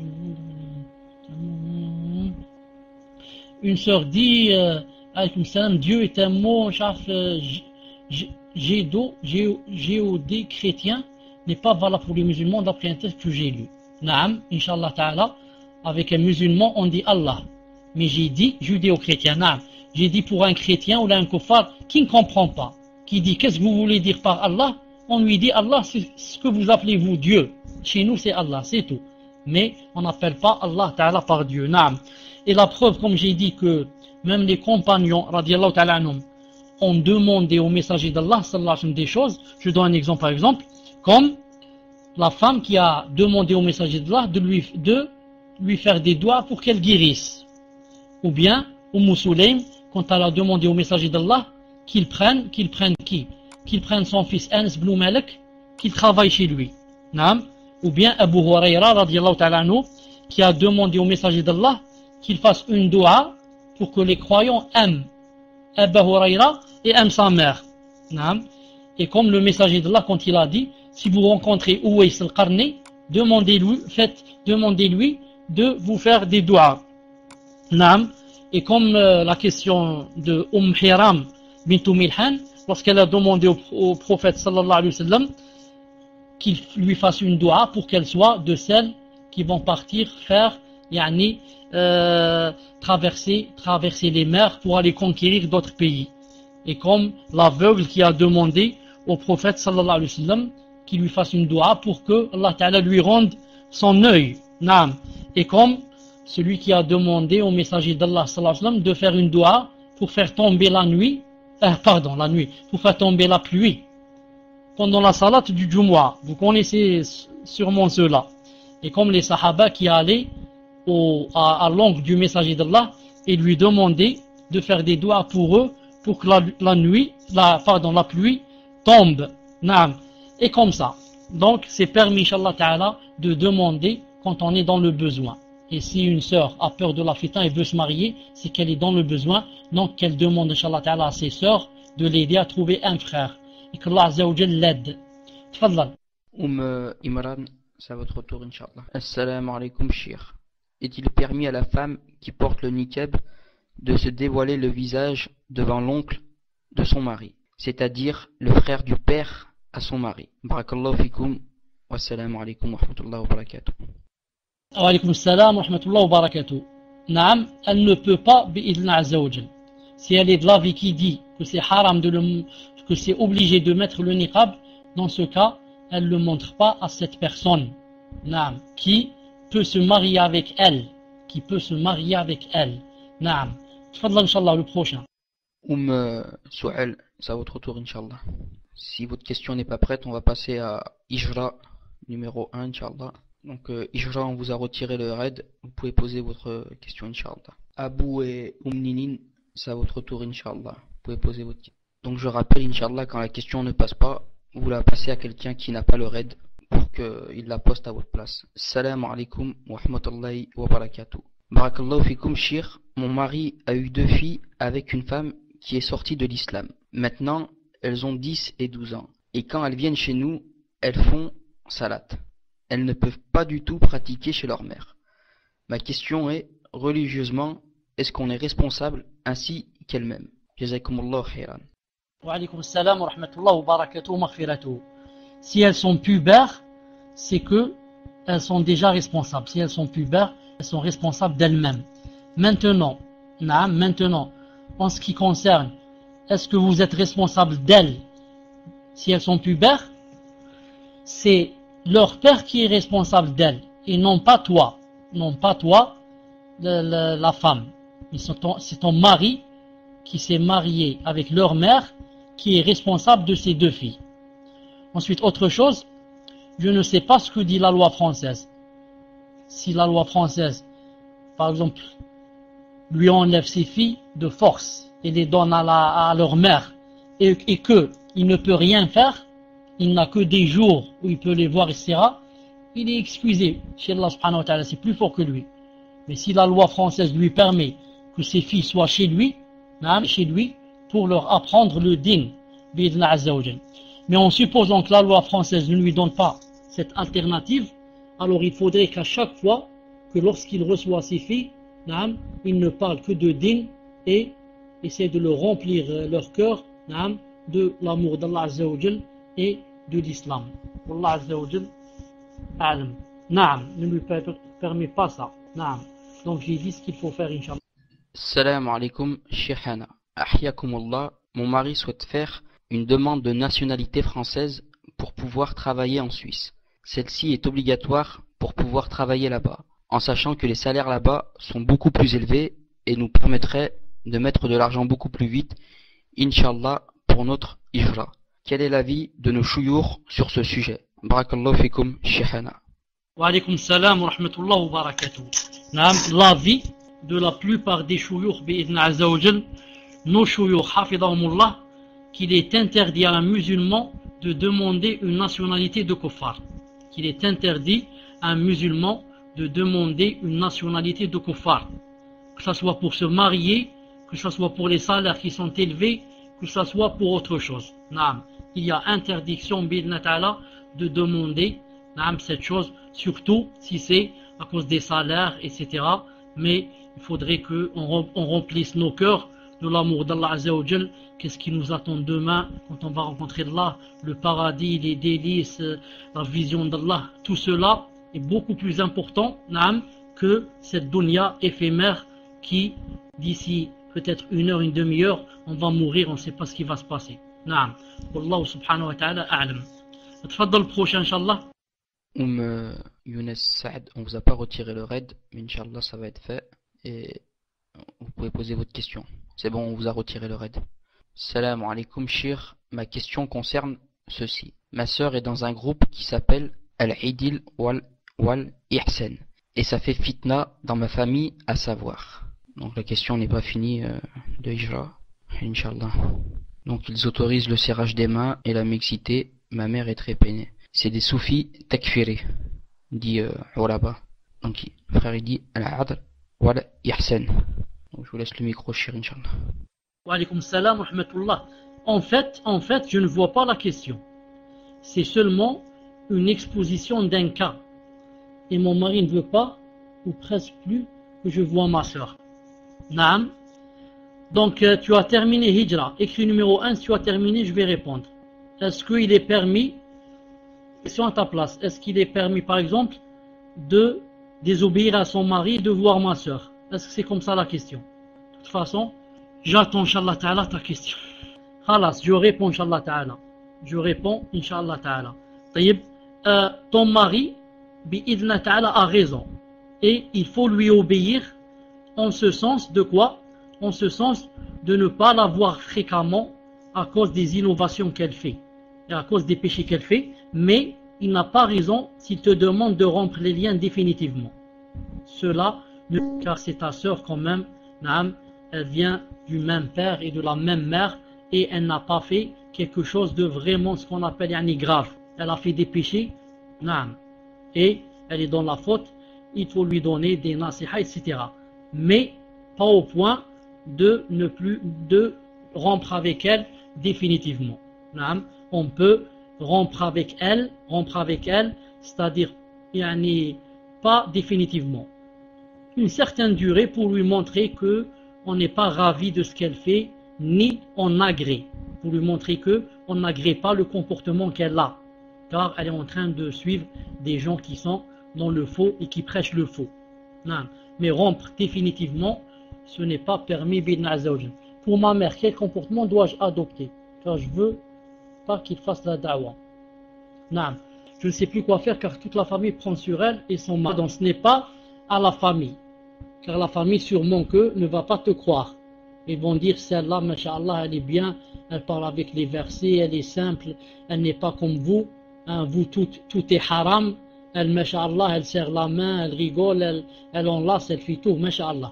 Mais vous, tout est interdit chez vous, tout est illicite. C'est pour ça qu'ils ne vont pas te croire toi, et ils vont la croire elle. C'est pour ça que si tu peux, tu fais la da'wa à elle. Si tu as assez de science, tu vas chez elle, tu t'assois avec elle, et tu lui dis, crains Allah Azza wa Jal, demain tu as une grande responsabilité devant Allah Azza wa Jal, et comme ça. Non, il faut lui faire, Inch'Allah Ta'ala, des nasiha. Il faut faire des nasiha à ta soeur, lui donner des cassettes à écouter, lui donner des livres. Non, et si tu peux, essayer de mettre en garde, tu dis à ta famille, attention, celle-là, elle vous prêche des choses qui sont fausses, et comme ça, et qu'Allah subhanahu wa ta'ala t'aide, qu'Allah Azza wa Jal t'aide. Tafadhal, Inch'Allah, le suivant. Amin, Inch'Allah, le temps que Abu Huraira prépare sa question. Salam alaikum. Je voulais savoir, quand on se couche avec l'odo, est-ce l'ange qui fait dua pour nous? Barakallahu fikum, salam alaikum. Wa alaikum salam wa rahmatullah wa barakatuh. Vous m'entendez? Naam, Inch'Allah Ta'ala, le hadith est authentique. Le hadith est authentique, où le messager d'Allah, sallallahu alayhi wa sallam, a dit, qu'est-ce qu'il a dit? Il a dit que, quand quelqu'un fait les ablutions avant de dormir, il y a un ange qui va se mettre dans ses habits les plus proches de lui, les habits les plus collés à toi, et que à chaque fois que tu te retournes et comme ça, il te fera des doigts, Allahumma khfir lahu, et comme ça, jusqu'à ce que tu te réveilles, bi'idhnillahi azza wa jal. Naam. Tfaddal Inch'Allah Ta'ala, le prochain. J'ai la question de Abu Huraira, elle est très longue. Donc, salam alaikum wa rahmatullahi wa barakatuh. J'ai fait des études universitaires en anglais arabe pour devenir interprète, Inch'Allah, et pour faciliter ma future hijra dans un pays musulman, Inch'Allah. Cependant, à l'université, un certain programme nous est imposé, et on doit aussi suivre d'autres cours généraux comme le droit, la sociologie, etc., en plus des cours de langue. Parmi ces cours, il y a les cours d'esthétique. Je n'ai pas assisté à ce cours car c'est un cours de l'art, analyse de tableaux, d'images, de statues de shirk, images d'autres statues, de faux dieux, etc. Cependant, je suis obligé de passer cet examen pour réussir mon année. Et il est fort possible qu'à l'examen, il faille analyser l'image d'une église, ou l'image d'idole, l'image d'une croix chrétienne, des symboles du shirk, d'autres représentations interdites, comme l'analyse d'une image censée représenter pour eux le prophète Isa ibn Maryam alayhi salam, ou sa mère, etc. C'est un examen oral où le professeur projette les images sur l'écran. Je dois expliquer l'image oralement, dire par exemple que cette image est par exemple l'image de ce peintre, car il y a ceci et cela. Je suis obligé de passer cet examen pour réussir mon année et finalement obtenir mon diplôme. Je suis très tendu car j'ai beaucoup étudié en général et je ne voudrais pas abandonner mes études à cause de cela. Que dois-je faire? Puis-je passer cet examen ou cela m'est interdit pour continuer mes études? Entre parenthèses, mon intention étant de partir pour après, Inch'Allah, dans un pays musulman. Assalamu alaikum wa rahmatullahi wa barakatuh. Voilà, c'est bon. Wa alaikum salam wa rahmatullahi wa barakatuh. Est-ce que vous m'entendez? Alhamdulillah. On a posé une question similaire, qui ressemble à celle-là, à Cheikh Ibn Uthaymin, Allah yarhamou. C'est-à-dire que, on lui a dit que des fois, dans certains examens, certaines matières, on doit répondre avec des choses qui sont totalement en contradiction avec la aqidah, par exemple. Par exemple, je donne un exemple. Je me rappelle quand j'étais en terminale littéraire, il y a dans la philosophie, qui est la matière la plus importante, il y a le chapitre la divinité. Dans ce chapitre, tu dois lire que chez les Grecs, il y a Zeus, j'ai oublié maintenant les noms. Il y a des dieux qui s'appellent comme ça, et la déesse, j'ai oublié comment elle s'appelle, la déesse du vent, la déesse ceci, la déesse cela. Tout ça, c'est du coffre, bien sûr, la déesse. Il y a la déesse, Allah Ta'ala a une épouse, astaghfirullah. Naam. Mais, que doit-on faire dans un examen, etc. Toi, quand tu réponds, si jamais, naam, on te pose des questions qui sont contraires à la aqidah, contraires au din, ou contraires à tes convictions, d'après X et d'après Y. Car tu n'as pas répondu d'après l'islam, ni d'après tes convictions. C'est comme si tu disais, d'après les chrétiens, Jésus c'est un Dieu. Non, j'ai pas dit d'après l'islam, ni d'après moi. D'après moi, c'est dans mon cœur, que ce n'est pas un Dieu, c'est seulement, c'est qui? Non, c'est un prophète et un messager. Donc toi, quand tu vas le répondre, tu commences toujours la phrase en disant que, d'après ceci, cela, d'après ce qu'on a étudié chez vous, d'après ce que vous nous avez enseigné, et comme ça. Et tu réponds, bi'idnillahi azza wa jal, wallahu ta'ala a'lam. Naam. Inch'Allah, le prochain, tfaddal. Amin, c'est à votre tour, Inch'Allah. Elle a le raid, Amin. Donc ça va être difficile pour qu'elle pose sa question. Je lui ai retiré le raid. Donc c'est bon, vous pouvez poser votre question, Amin, si vous êtes présente avec nous dans la salle. Sinon, on passe à la question suivante de Abu Ad al-Hakim. Il me l'a envoyé en PV. Donc, Salam alaikum, Shir, wa ahyakum Allah. Shir, la belle-fille de ma mère, était enceinte. Puis elle est tombée dans les escaliers. Elle a consulté les médecins suite à des pertes de sang. Ils lui ont dit qu'elle était en train de perdre son enfant. De plus, elle a des pertes de sang qui s'arrêtent et puis reprennent. La question est la suivante. Lors de ces pertes de sang, qui ne font pas partie des menstrues, doit-elle prier et peut-elle avoir des rapports avec son mari? Si oui, comment doit-elle procéder? Doit-elle se laver avant chaque prière, etc. Barakallahu fikum, Shir, de l'éclaircir sur ce problème. Wa alaykum salam wa rahmatullah wa barakatuh. Naam, ce sang qui n'arrête pas de couler, bi'idna azza wa jal, ce n'est pas le sang ni des menstrues ni des lochis. C'est pour cela que elle doit faire la prière. C'est-à-dire que, naam, à chaque fois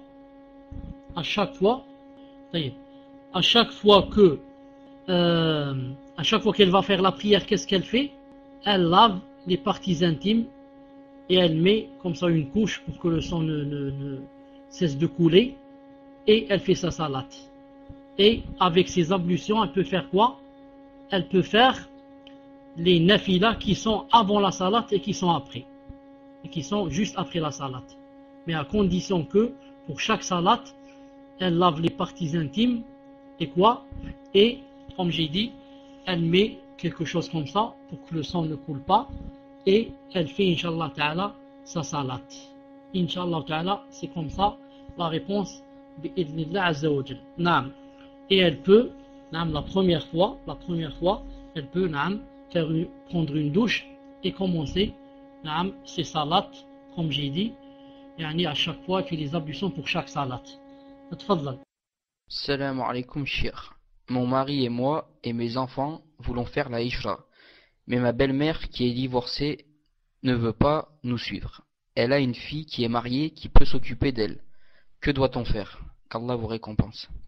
Inch'Allah, si tu peux relire la question, jazakallahu khair. Salam alaikum, Shir. Mon mari et moi et mes enfants voulons faire la hijra. Mais ma belle-mère qui est divorcée ne veut pas nous suivre. Elle a une fille qui est mariée qui peut s'occuper d'elle. Que doit-on faire? Qu'Allah vous récompense. Wa alaykum salam wa rahmatullah wa barakatuh. Naam, si cette belle-mère a qui s'occuper d'elle, qui la nourrir, qui, en général, comme on a dit, s'occuper d'elle, naam, vous pouvez partir et lui dire salam alaikum et la laisser en France, puisqu'elle ne veut pas faire la hijra, qui est une chose obligatoire. Si elle n'avait pas qui s'occupait d'elle et elle ne voulait pas faire la hijra, alors là, son fils serait obligé de rester auprès d'elle. Puisqu'elle a une fille qui peut s'occuper d'elle, vous n'êtes plus attaché à elle, bi'idnillahi ta'ala. Naam. Tfaddal, Inch'Allah, le prochain. Abu Bakar, 1429. Tiens, je te laisse le micro, Inch'Allah. Assalamu alaikum. Assalamu alaikum cheikh, assalamu alaikum à tous les frères et sœurs. Je voudrais poser une question par rapport aux Jouj et Méjouz. Savoir si Jouj et Méjouz, Gog et Magog, est-ce que ce sont les Chinois? Donc ma question est de savoir si les Chinois sont les Jouj et Méjouz. Et si je peux me permettre, cheikh, aussi une deuxième question. Est-ce que le fait d'utiliser un portable, un téléphone portable, est comparable au hadith où à la fin des temps, l'être humain parlera avec une pierre? Voilà. Et voilà. Barakallahu fik, cheikh. Rabbana atina fi dunya hasanat wa akhiratan hasanat wa qina adhaban nar. J'espère que vous m'avez bien compris, cheikh. Salam alaikum. Wa alaykoum salam wa rahmatullah. Est-ce qu'à votre tour vous m'entendez? Alhamdulillah. Taïb, je demande à la sœur à laquelle j'avais dit que j'allais lui répondre pour le massage, Naam, de me réécrire c'est quoi son pseudo, car je vois que je vais terminer Inch'Allah Ta'ala et mon épouse est là, on va rentrer Inch'Allah Ta'ala dans un PV. Écris-moi Inch'Allah Ta'ala quel est ton pseudo. Quant au frère Inch'Allah Ta'ala, je lui dis que il n'y a aucun hadith authentique ou bien un verset qui dit que ce sont les Chinois. Naam, j'ai entendu dire que certains disaient que ce sont les Chinois, mais il n'y a aucun verset naam, qui a montré ou qui a dit ou qui a cité que c'était des Chinois. Mais le vrai c'est que Ya'juj et Ma'juj, naam, personne jusqu'à présent ne sait ni où ils sont, ni ne sait exactement qui. Naam. Taïb. Allez, premièrement. Deuxièmement, en ce qui concerne... c'était quoi la deuxième question? Attendez une seconde. C'était quoi la deuxième question? C'est quoi la deuxième question? Je ne me rappelle pas. Le portable, naam. En ce qui concerne le portable, pardon, ce n'est pas ce qu'a voulu dire le messager d'Allah sallallahu alayhi wa sallam. Naam. Car certains disent aussi l'animal qui va sortir de la terre dans les 10 grands signes de la fin du monde, il y a un animal qui va sortir de la terre qui va parler avec les gens. Certains aussi ont dit ça, c'est la radio et c'est la télévision, etc. Tout cela, Inch'Allah Ta'ala, n'est pas vrai. Mais il va arriver le jour où les pierres et les rochers vont parler. Comme les animaux, le lion, etc. vont parler. Et comme les cuisses des personnes, les tibias, les souliers vont parler aussi. À la fin du monde, bi'idhnillah azza wa jalla. Taïb. Encore une question, tfaddal. Salam alaikum wa rahmatullah wa barakatuh. Sheikhana. Une sœur demande, est-ce que c'est permis de défriser les cheveux? Barakallahu fikum.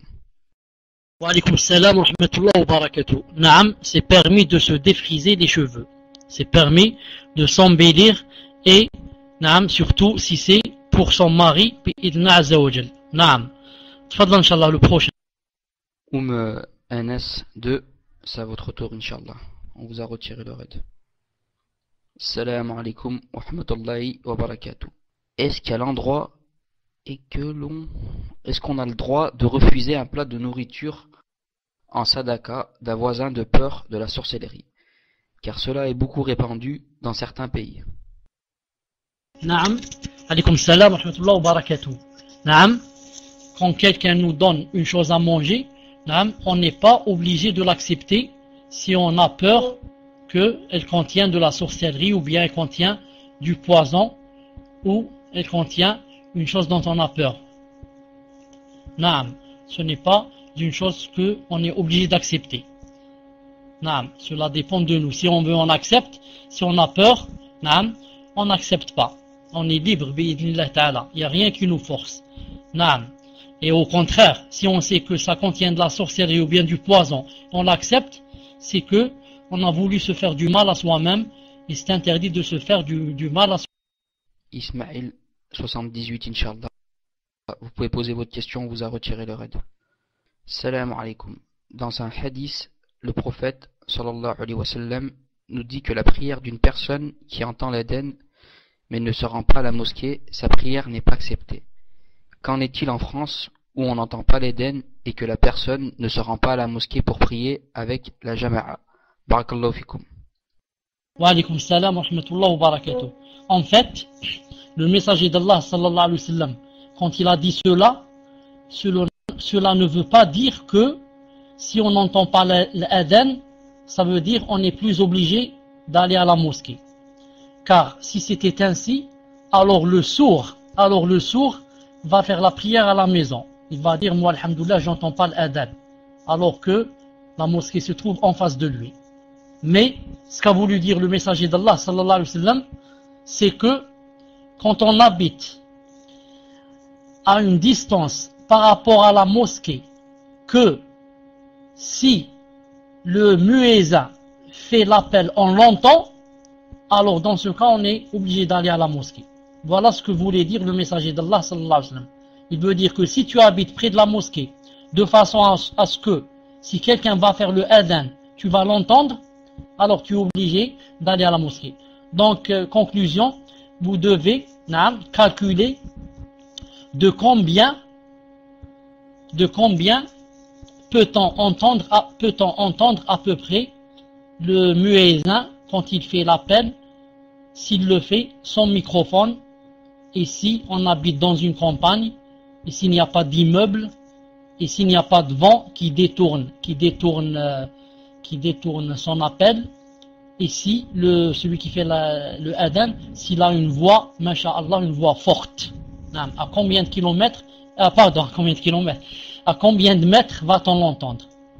Si on dit que par exemple on peut l'entendre à 200 mètres, alors la prière en groupe devient obligée pour quelqu'un qui habite à 200 mètres de la mosquée. C'est un exemple. Sa prière est-elle acceptée s'il n'y va pas? S'il n'y va pas et il l'a fait à la maison sans excuse, les ulama ont divergé. La plupart ont dit elle est acceptée et il a des péchés.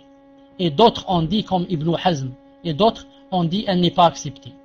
Donc nous, même si on prend avec le moindre mal, qu'est-ce qu'on dit?